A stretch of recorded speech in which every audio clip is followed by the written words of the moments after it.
Bugungi retseptimiz rakushka bo'ladi.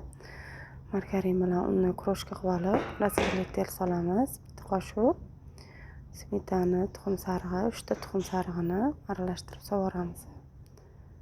Yumshoq xamir bo'ladi. Qo'lga yopishmas. 20 minutga qo'yib qo'yamiz. Tuxum oqini shakar bilan ko'pirtirib olamiz.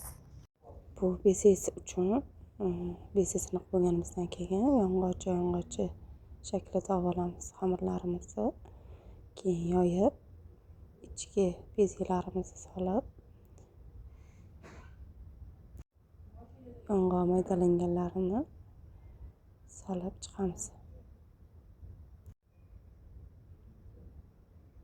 180 gradusda tepapasini yoqib qizartirib pishirib olamiz.